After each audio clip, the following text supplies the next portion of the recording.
Warning, Star Trek from the Holodeck contains adult language and discussions. If you're easily offended, do not continue to listen. Lock and load! Fire! Holodeck 3 program is reinstated. Open sesame! Commander Klingon vessel.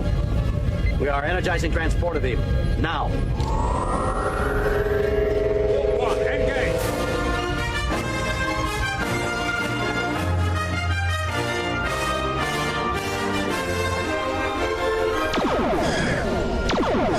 All right, hello, welcome everyone to David. You have to take over. Oh, what happened there? Hey everyone, welcome to. Is something wrong with my mic? Check. Oh wow! Wow, something's up. It's always during lower decks. It's always during lower decks. God damn it! Did you not actually schedule the maintenance? Yeah, Dave. For the holodeck? I think we're cursed by lower decks because they all suck. We suck by default. We suck by default. That was weird. The lower deck engineers are yet again in the studio fucking up.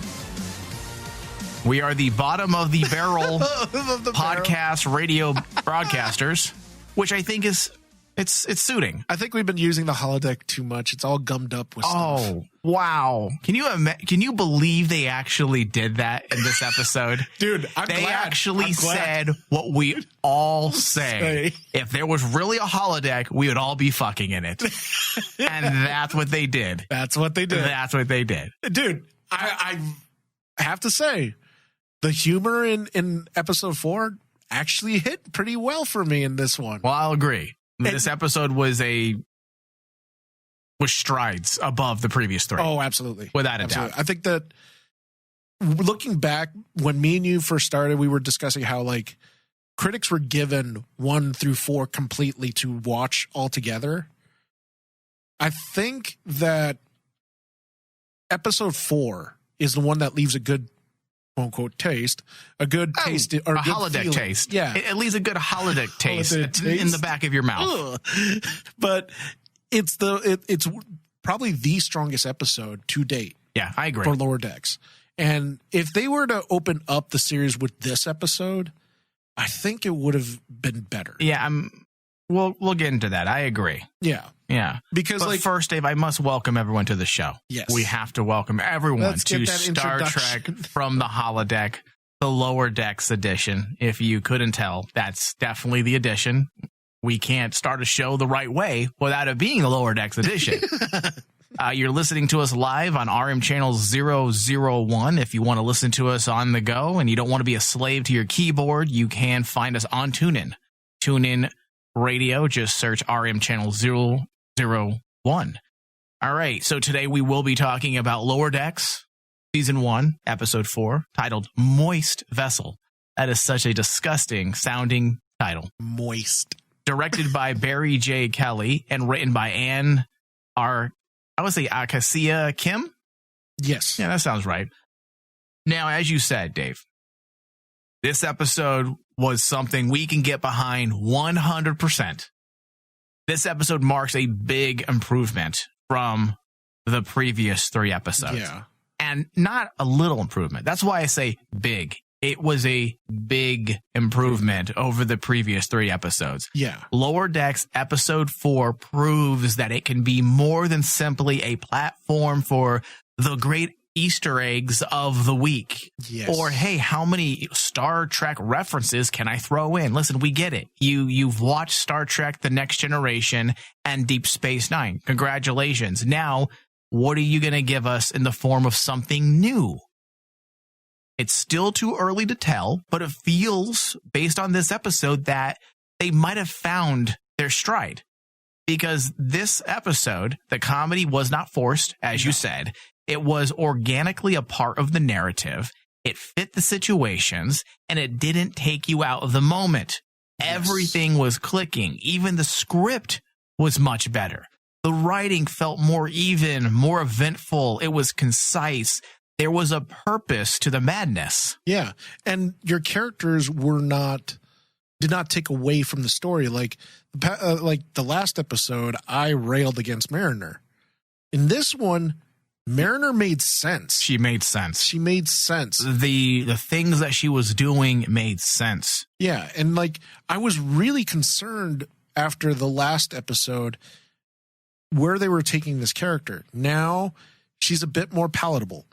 Yeah. You know, just bring some depth to your characters. The character. And the way they bookended the first quarter of season 1 with issues pertaining to the mother, because we saw that in the first episode and they brought it back in this 4th episode here, and it worked. It gave this particular first quarter story arc a bit of closure, and it brought something worthy of Trek to the forefront.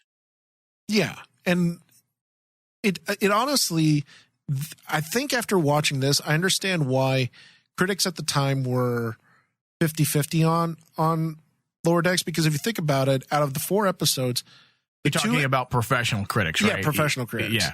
2 of the episodes made sense, the first and the 4th one. 2 and 3 were kind of like throwaways. So if you take a look at that as a critic, 50-50 makes sense now why critics were saying, hey, it's an okay series, give it a shot.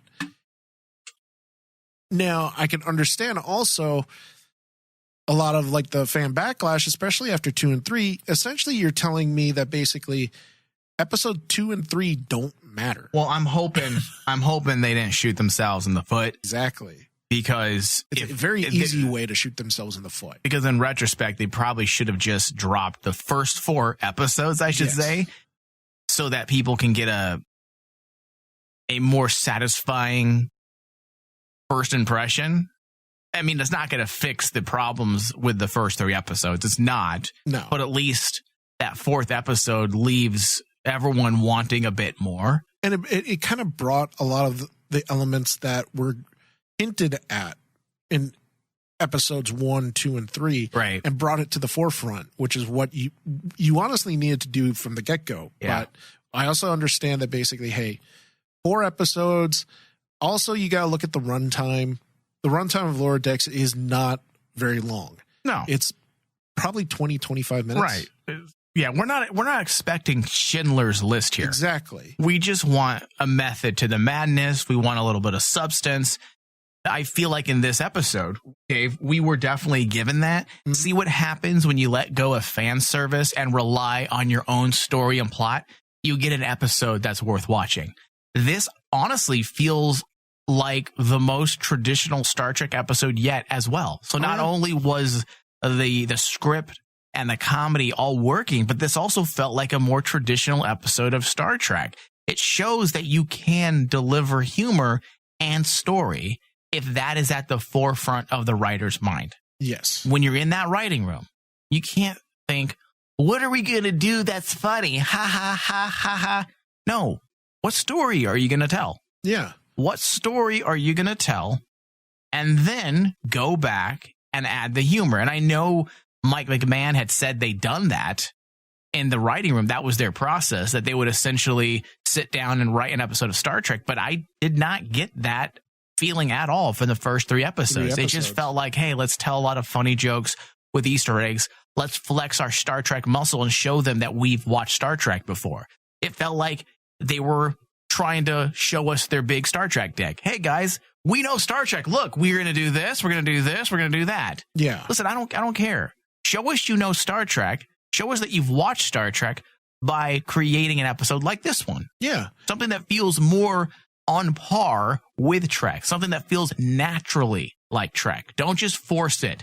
Don't make me grab my ankles and force me to take it because you're saying it's Star Trek dick. Like, just Star Trek dick. I'm like, no, dude, I'll take it if I want it. Yeah. You got to be gentle with that Klingon dick. Yeah, it's my first. It's spiky. Yes, it's pointy. It's going to cause cuts. I'm a virgin. But like, I totally agree with you. It's kind of like I look at this episode and I'm like going, it's something that me and you have harped on in all our Star Trek shows. And it just seems to be something that it ties to the core of what makes Star Trek. What is your story about? What is it about? Right. Here, that's what it always comes down to. We actually got a pretty cool what is it about moment it's not just about, just like what you say, the Star Trek jokes and the Easter eggs. The story is about this mother and daughter who are at odds, and we have to understand why. Why are they at odds? Well, it's a bit like, I feel like there was a couple different themes running through this. Yeah. And you're right. It had to do with family. So you had family. You had a little bit of, you had a small minor theme pertaining to transformation, which you can apply that to Mariner and the mother as well. Yeah. And you can add a theme of possibly acceptance. There's a acceptance and understanding. So there's a lot of things going on, accepting who you are, accepting what you've done. I mean, the entire ascension aspect of this episode was fucking fun as hell. Oh, yeah. It's probably hands down my favorite element of all of Lower Deck so far. But the idea of using that as a way of accepting you, who you are, accepting when you've made a mistake, don't try to make yourself the hero when you're obviously the villain. I mean, there was a lot of things like classic Star Trek when that guy turned around and said, quit making yourself the hero when you're a villain. I'm like, holy fuck, I can hear Captain Kirk saying something like that. Yeah. And I'm telling you, dude, the two characters that I truly, really do like in the series is not the main characters. No. It's Tindy and Rutherford. So far. Tindy and Rutherford are freaking awesome. I like Ransom too. Ransom's cool, but when it comes to understanding a human element, they hit it out of the park with Rutherford and Tindy. Yeah. I mean, Tindy, the way it may sound crazy to people that the way Tindy acts is very human, but it is. It's about social anxiety. Who doesn't have social anxiety where people that basically say, especially in nowadays with the generation of Facebook and Twitter, everyone has to like me. Please like me. Like my post, like my post, please. And then losing your mind if someone dislikes it or basically writes a trollish comment. Yeah. Tindy is basically I felt personally attacked during that moment. And like Tindy is, for me, one of the funnest aspects of the episode. And she might be my new Star Trek crush. I might throw her up there with T'Pol and 7 and 9 because imagine her in human form, live action form. Oh, yeah. There you go. If we could see, there you go. I would rather see her than Mariner. Oh yeah, definitely. I'd rather see Boilermer. Boilermer? Yeah, get naked, Boilermer. Yeah. Let's go to the holodeck. And dude, I really make Mariner clean it up. I truly felt sorry for Boilermer in this one. It's Boilermer. Yeah, Boilermer. But I felt sorry for him in this episode because like he's like going, oh, so if I'm a rebel, everyone will like me. Like, he can't get it right. He can't get it right. Yeah. And you didn't have to do a lot with him, but they got it right. I love the fact that he walks up to Ransom in the middle of this like whole red alert thing, spills coffee on him and goes, what do you think of that? And I'm like going, Jesus Christ, David, you're having what is going on? That's like an evil laugh over there. You sound like the Joker. That is my perfect evil laugh. But that's what Boilermer was doing. Yeah. That's what one of our listeners on YouTube wrote Boimler. I guess he's trying to help us pronounce it. Thank you. Thank you. I'm glad our listeners know that we're idiots. At least we get comments. Boimler. Boimler? Boimler. Boimler. No, Boimler. There's not 3 syllables. 2. Boimler. No, Boimler. Boimler. Let's learn how to read today on Star Trek from the Holodeck. Ready? Let's enunciate. Boiler. Wait, Boimler. You're messing me up now, David. I'm going to throw something at you. Come on, I'm going to take you over the holodeck and teach you a lesson. All right, yeah. So the entire Ascension aspect of the episode was fun as hell. Oh, Ensign Tendi, I agree with you. She's definitely fantastic. She took the spotlight in this episode. She was my favorite part of the episode. And the way the whole scenario ended with the officer finding Ascension was funny as hell. These are the moments that reflect that Rick and Morty flair. We keep talking about that, the Rick and Morty flair. And honestly, I kind of don't want to keep going back to that because this is Star Trek. It should be something very different. But this is when you expect a creator or showrunner to flex his style a bit. Yes. These are the moments. Let Star Trek be Star Trek, but also, hey, we hired you, or I should say CBS All Access and the Star Trek gods currently hired you for a reason. They obviously saw something that they liked in your style. So go ahead and use that style.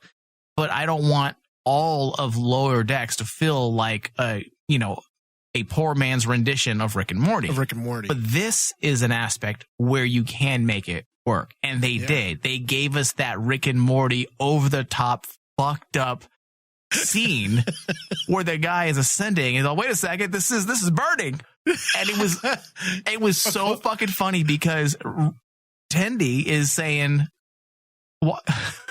She's all turn back to physical form and drop, roll, roll. Turn back to physical form and drop, roll.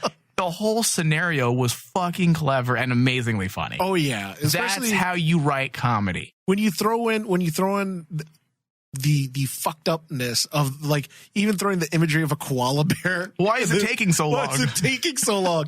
And like I was cracking up at it even more just as a Star Trek fan because I thought about it. I'm like going, whenever we have these moments when a character, quote unquote, ascends enlightenment, it's always seemed as peaceful and it seemed as easy and it's a flash of light and right. Everyone moves on really peacefully. But perhaps, maybe it's actually painful to ascend. Exactly. Yeah. And I was like thinking of the times that we see that in Star Trek, whether it's in Deep Space Nine with Sisko when he becomes one with the prophets. Now that would have been amazing if he would have said, "Oh, there's Sisko," and then ended right there. Ended right there. Instead of saying the meaning of life or the secret of life is it should have been, "Oh, hi, Sisko." And then poof. I'm sure they got the no on that. They're like, "Nope, we're not ready to go there yet." Not yet. But like when you take a look at Star Trek, this is how you can do a funny joke on Star Trek. You know, right. The whole thing about us as Trekkies is we know what rising to enlightenment looks like because we see it all the time in every single series. Well, it's an example as well of letting their humor rely on their own humor rather than relying on Star Trek jokes. Yeah.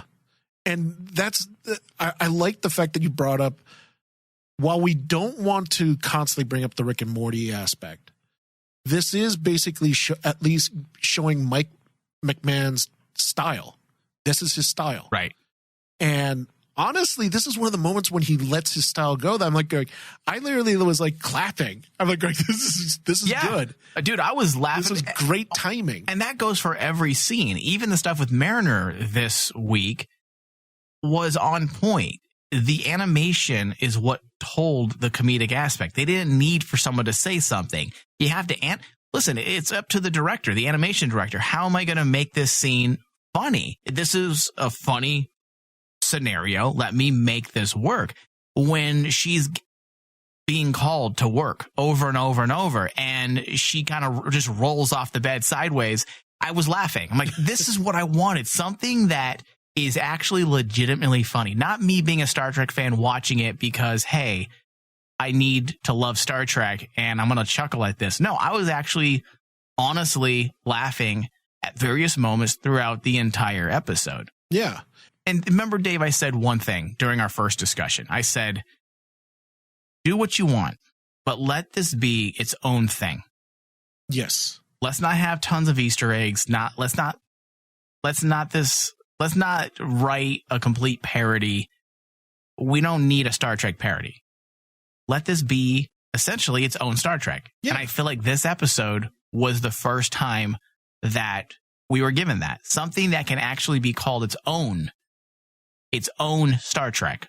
And if we get more episodes like this, then I'm on board, Dave. Yeah. Because after the first 3 episodes, I wasn't sure anymore. I was like, I don't know if I'm going to continue with this.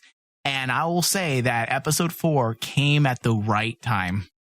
Yeah, it did. Because you and I both were like, it was almost a chore to push play. Yes. And that would have been a shame if this episode came an episode later and we would never have known. And that makes me worried for the show as a whole, because how many other people just aren't like us and they said, fuck it, I'm not going to push play ever again. Exactly. And that's where that's where I'm worried that basically the show shot itself in the foot. Right. By by doing that, by basically letting us see the 2 and 3, the second and third episode, when honestly, in examples of good comedy writing, episode 4 gets comedy right. It lets, just like what you said, the comedy speak for itself. Right. Exactly. It doesn't force it. I mean, like, one of my favorite scenes that I was actually kind of laughing at was when Mariner is stuck with the mundane role as a lieutenant, and suddenly she's in the poker game. That was a great scene. It was a fantastic scene because they let the comedy build itself. And also Mariner was funny. Things that she said when I believe that whole line of "you fold, you always fold, you're going to fold." I was like, I laughed at that. Like, that's fucking good. And then the punchline is the one cat doctor looks at her and goes, "I fold." That's good comedy writing. What happened? Like, seriously, what the fuck happened? Did Mike McMahon take his head out of his ass and like, all right, fuck, these first 3 episodes are not working, guys. Should we rewrite? Nah, fuck it. We don't have enough time. We'll just make sure episode 4 is great. I just think that basically the first 3 episodes they wanted so badly to flex that Star Trek dick. To flex the Star Trek dick. Because like every single joke that they forced was Star Trek based when you look at it. Every single joke that fell flat to us in episodes 1, 2, and 3 were all Star Trek jokes. Yeah. Here, do you realize that there wasn't quote unquote Star Trek jokes? No, there were references, which there should be. There's references in all versions of Star Trek. When you have, 50 plus years of Star Trek, right? 50 years? Yeah, 50 plus years of Star Trek. Guess what? There's going to be some references. But here's the thing. And that's fine. Say that poker scene, right? Right. I know that Star Trek fans, well, that's a joke from TNG. But that's fine. That's fine. But if you look at the poker scene itself, what's it saying? Exactly. Yes, and it's saying something. It's pushing our plot forward. It's fleshing out the aspects of Mariner that we need to know, and that's another win for this episode. Yeah. Because most importantly, besides it being funny and being its own show, they brought a personal aspect to this episode that I appreciated. Pairing Mariner with Captain Freeman was genius. Was something we needed to push. Yeah. We needed it to push us further and pull us into I want to say the story, so we're more engrossed. I mean, we're moving into essentially the second quarter of season 1, and we needed that personal element. Yeah. Star Trek has always been a personal show. Yes, even the versions that are more episodic, like the original series and TNG, it still has a personal element for all of our characters. It needs heart. Right. And this gave us a lot of insight into why Mariner does what she does. That's what we had said, I believe, during our last discussion. Like, why the fuck does she act like this? She's annoying. Yeah, she's annoying and she's an asshole.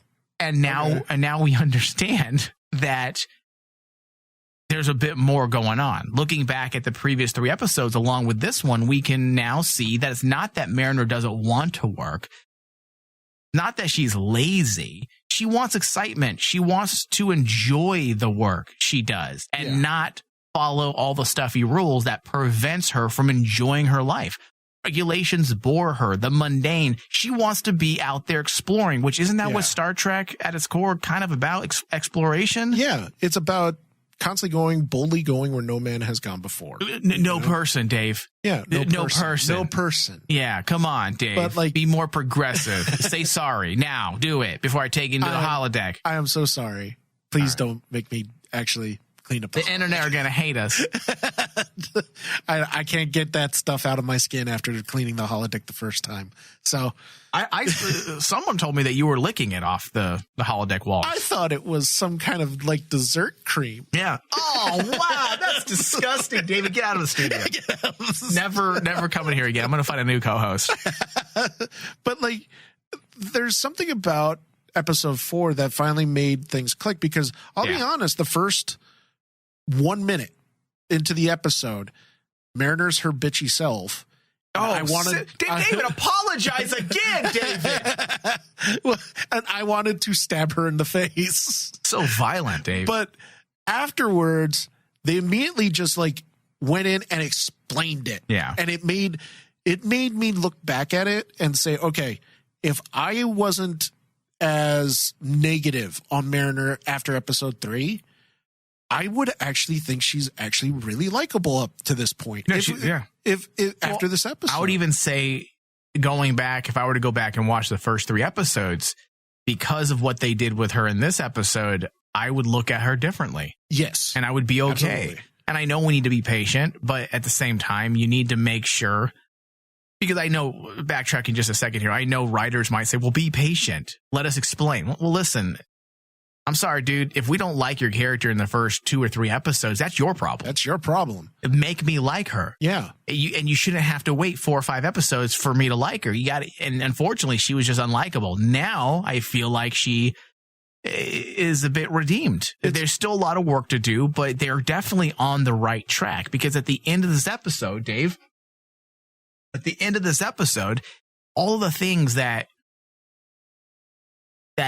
makes Mariner tick, maybe not all, but a majority of it, it was more clear. I can see that this is something that Mike McMahon was trying to flesh out. I mean, the mother and daughter bonding element was the heart of the episode. These types of moments are so important because I don't dislike Mariner anymore. We needed to see her humanity cut through that selfish, annoying exterior. And at the end of the episode, we see that they do care for each other, the mother and the daughter, but the two of them are very different. They're 2 different types of people. Yeah. They conflict. They butt heads. Their personalities clash. And the mother expects a lot from her daughter, things that her daughter just is not. And the daughter wants her mother to accept her for who she is. So there's a story there. There's a story that, yes, they brought a little bit of closure for this first quarter here, but you can go on forever with these types of elements. And the fact that we finally saw it, or we were privy to these issues, brought more legitimacy to the actual writing of this show. And the really cool part about this episode too is, like, I don't know, I really like the fact that we finally got to see the captain of the ship. It's one of the things that basically has kind of, I don't know, something just it seems off, not knowing. In the Kurtzman era, we don't have captains. Yeah. Have you not noticed that? Discovery. It's so weird. Discovering Isaac's, what was the name of the character? Lorca wasn't really a captain. Yeah. I mean, he was a bad guy the entire time. Burnham is the focus. Discovery season 2. We have Pike, but it's more like a story arc. Hey guys, here's Pike for 1 season. We still don't really have a captain. We move into Star Trek Picard. There is no captain. There is no captain. Well, there's not even a crew, really. It's a group of individuals brought together. It isn't really a Federation crew. I don't know what it was. It wasn't Star Trek. There's no captain. Now here on Lower Decks, no captain. I feel like they're trying to reinvent the wheel, and it's not working. Not working great for them. But look at what happens when they introduce the captain. Exactly. You get Captain Freeman. Don't reinvent the fucking wheel. If it's not broken, don't fix it. And I'm really hoping that we see more of Captain Freeman, because honestly, I like the dynamic between her and Mariner. Yes, she brings legitimacy to Mariner. Without her, if you pair Mariner with Boimler, I hope I said that right. Boimler. Think of boing, but Boimler. But I hope that basically they pair Mariner with her mom more throughout the season. Yeah. Than her and Boimler. Boimler. But because, like, I understand that those two are supposed, from the looks of it, those are our 2 leads. But honestly, the better pairing is Captain Freeman and Mariner. Yeah. Well, she doesn't need to be the lead in order to pair them up. She can be a co-star, right? Yeah. Yeah. Or I don't know, number 10 on the call sheet, if you will. Number 10. Yeah. Right. Could still work. But at the end of the episode, Dave, even though we had a bit of closure and some finesse to their relationship, we still saw those final moments. There's a long way for them to go. And I'm ready and willing to see where it goes finally. Or now, I should say. Yeah. This episode came at the right time, as I said earlier in the show. It did. And the thing I wanted to ask you is, like, if they just mix the 4 episodes up, if they gave us episode 1, episode 4, right. and then 2 and 3, wouldn't that have been better? And it wouldn't mess up anything. It wouldn't have we're messed dealing up. with an episodic series. Because at that annuity point, wise, it would be fine. and character development wise, it seems more better More better. It seems better placed that way. Yeah, I agree. That's a great point. In fact, you know what I would have done if I was them? I'd like, ooh, well, guys, episode 2 and 3 are rough. Let's go to move episode 4 over here, and let's earn some credit with the fans, with please. The fans, please. Yeah. All right. So sarcastic Vulcan salute.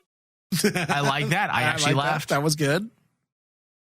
Ransom and Freeman are talking about Mariner was another funny thing. Working in the holodeck. The fact that we get confirmation that the holodeck is in fact mostly used for having sexual relations, which this is nothing new. This is nothing new. Captain Janeway was having sex with someone in the holodeck. It started with Barclay, I believe. Yes. Everyone at some point seemed to have relationships. In season 1, Riker fell for a femme fatale in the holodeck. Picard and him both. Shoot, we had that Geordi element where Geordi created that holodeck girl. And, I mean, of course, we have the holosuites in T-Space Nine, which, Quark was constantly selling sex in that holosuite. Can you imagine how dirty those things are? Oh, yeah. Deep Space Nine was not the nicest place, but you can expect some of the darkest things happening in Quark's and let's holodeck be honest, Dave, anyone would be using the holodeck for that. Even, a woman who's, men are just depraved. We understand this. But listen, a woman might say, hey, listen, I love my husband, but you know what? He needs a bigger dick. Be like, husband, create program husband. Wait, hold on. Computer, create program husband. Oh, add 3 or 4 inches to his penis, please. Okay, computer, begin program. Begin program titled Horse Dick. Did you say pornogram? Computer, begin pornogram? I mean, hologram. Come on, it would happen. Oh, no, absolutely. I mean, I would take my girl in there. Like, listen, let's get a little freaky. Let's get a couple more people in here, if you know what I mean. In fact, hey, if you're jealous type, just give me 5 more of you. That'd be fucking fun. Shit. And see, that's the thing. I like the fact that in Lower Decks, we finally... Fucking honest. It's honest. It's honest. It is totally honest. Any Star Trek fan listening to us right now, if you say, I wouldn't use the holodeck for that, you're lying. You're a liar. You'd be curious. You'd be curious. Come on. Yeah. Be honest with ourselves. All us Trek fans, you'd at least do it once. Once. Oh, I'd do it at least 2 or 3 times a day. I'd make Quark the richest man alive. Wow. I just buy my own. I'd save. Yeah, like they got to have like financing in the future, right? Like, hey, socialist, right? Well, then just give me one. Well, then you have, give me a hologram. But then you have to pay for services to get it cleaned. Nah, you know what? I'll go ahead and have it. Listen, it's like the RV. I figured it would be like the RV. Cleaning out the tank. It'd be the same thing. You go camping, you got to clean out that tank. The same thing. You have a holiday, you got to clean it out every now and again. You got to drop sex toys in the dishwasher too. That's Some true. of them come dishwasher safe. That's dishwasher safe, and they're supposed to be cleaned in the dishwasher. Yeah. All right. So Easter eggs this episode. The one that I loved was the sensors one. Because Dave, I'm in the middle of rewatching TNG. Yeah. And I'm like, fucking Worf, dude. It's not sensors. But they all say, I believe even Picard says it. Yes. So I'm second guessing myself. Have I been saying sensors wrong this entire time in my life? Apparently, Mike. Sensors. So when they bring it up and Mariner's making fun of the Admiral for saying sensors, I'm like, that is genius. That is fucking perfect. Yeah. And see, that's the type of Easter eggs that they can use to properly do a Star Trek joke. Yeah. That's a proper Star Trek joke. Then another Easter egg was Moriarty. This was a reference to the holographic version of Professor James Moriarty. Yeah. that was introduced in the episode where Data was trying to prove himself to Dr. Pulaski that he can go above his programming. Yes. I believe the episode was titled Elementary. Yeah. Dear Data. And it started Data's total fascination with the character of Sherlock Holmes. Yeah. Which some of the times that they've done that is with some of my favorite Data moments. When he does the whole Sherlock Holmes adventures with Geordi. Those are freaking cool. They're fun episodes, yeah. Then the other one was, like Q or The Traveler.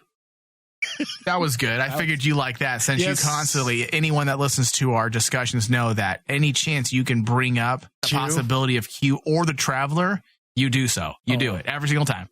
Absolutely. Especially when it came to this episode, when they brought up how enlightenment and everything else, I kept waiting. When are they going to do it? Well, when are they going Q wouldn't make sense for enlightenment because let's be honest, he's not enlightened. He's a disgrace to his race. But The Traveler, yes, that'd make perfect sense. But in parallel, that's the thing about that whole moment when he starts saying it's burning. I kept laughing because I'm going, oh my God, yeah. They're making fun of the whole Traveler element when you think about it, because what happens to when the Traveler takes Will away, he just simply takes him away. Nothing wrong. Takes him out of time and everything else. Here, the guy gets burned alive.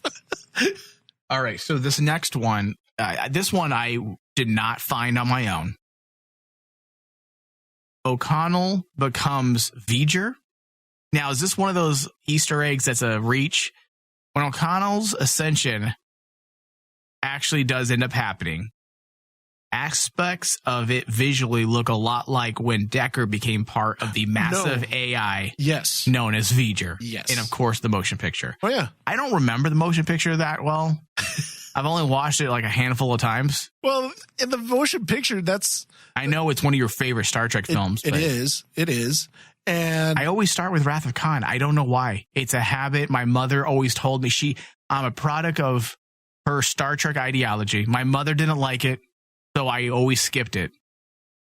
It's one of the movies I think is very underrated. That's what I hear. I need to go back and watch it because I do remember parts of it, but not enough to tell you about it. Because there's so many elements in Star Trek the Motion Picture that still stick to me this day.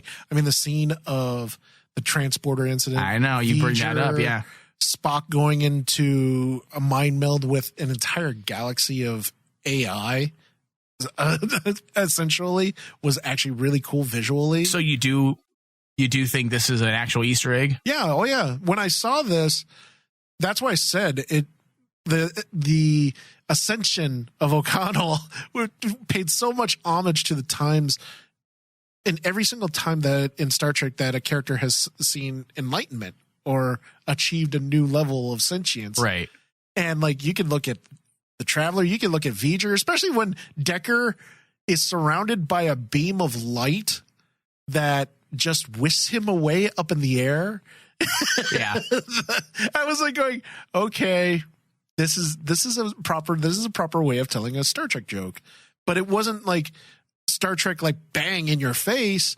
If you're a Star Trek fan, you'll see it. But if you're just like average Joe Schmo, you get the actual chuckle of it. That's why I thought the throw in of the whole koala bear was actually genius, because like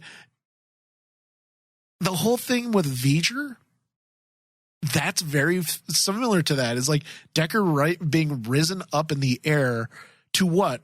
We don't know. Probably it was a koala bear. Yeah. All right, Dave. Well, why don't you give me your final thoughts and your RMD score? I think a lot of people are going to be surprised with my RMD score for this one, especially if you've listened to our critique of the first 3 episodes. Episode 4 is by far my favorite. I am giving this one an 89, which is far better than episodes 1, 2, and 3. Oh, way better. Way better. That's like a 20% increase. Yeah. Yeah. And because the biggest bonus to me, what they did, I approached this episode and actually removed myself as a Star Trek fan and said, I love comedies and I love seeing well-written comedy scripts.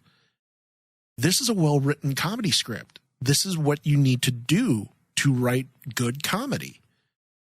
Let the comedy speak for itself. Don't rush it. Know your pacing with comedy. Their pacing in giving the jokes was good. It was like, okay, we're gonna let it settle. Punchline, fantastic. My favorite scene when you get to see that, if I tell people, if you want to see good comedy writing, take a look at the poker scene. It's very simplistic, but the way they write the comedy is like perfect. They don't go above their head. They let the joke write itself. They let the characters actually react to the joke properly too. Well, even the actors, their delivery is far better. Was good, and so that's why this particular episode well over episodes 1, 2, and 3. Now, the interesting thing is, does this make me want to continue watching it? Yes, it does make me continue to want to watch it, and I want to see how far they'll go. But I say this with a caveat just because I wasn't too happy when I look back at the 4 episodes and go, you gave me 2 and 3, but essentially they were throwaway episodes. So what was the point? What was the point of those 2 episodes? Well, I mean, you could say that about almost every Star Trek. I mean, Star Trek Season 1. Yes. Star Trek The Next Generation Season 1 had some episodes that are just not good. They're not good. So, I mean, do we look at those as throwaway? And yeah, that is true. Or is it just growing pains? So that's why I'm seeing these 4 as growing pains. And I'm hoping that the next episode, I feel you have to progress now. Don't take steps back, because if you take steps back, then I would be the audience that basically goes, oh, okay. No, I agree. Like, this is the time to move forward now, This right? is the time to move forward with your story. Yeah, I agree, Dave. I think you're spot on with your final thoughts. Just to add a little bit more, I don't think we're out of the woods yet. I feel like we found the path. Yes. And as long as Mike McMahon and his group of writers are aware they found the path, then let's follow that path right out of the woods. And then right into the holodeck where we can all celebrate. Because that's what I want for Star Trek. That's what I want for this series. I never want to be those toxic trolls on YouTube that it's like they enjoy. Yeah. It's like they don't want to find something pleasant about Star Trek because they just want to complain. And they know if they like something, that means they're not going to get 300,000 views because they thrive on toxic people joining in. Yeah. And I am of the mindset that I want to be wrong. I want this to be the best thing ever. And I feel like right now we're on the right track as of episode 4. So let's stay on this path. Yeah. Don't veer into those deep, dark woods. Yeah.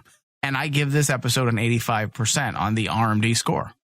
I think this is the first time me and you have scored we've been in the low 60s. Low 60s and low 70s. Yeah. So 85%, and you gave it an 89%. Yeah.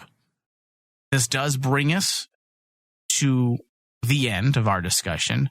I do want to welcome our listeners to please find us on iTunes, Stitcher, Google Play, Spotify, and give us a review. Give us thumbs up. Let us know what you think of our show.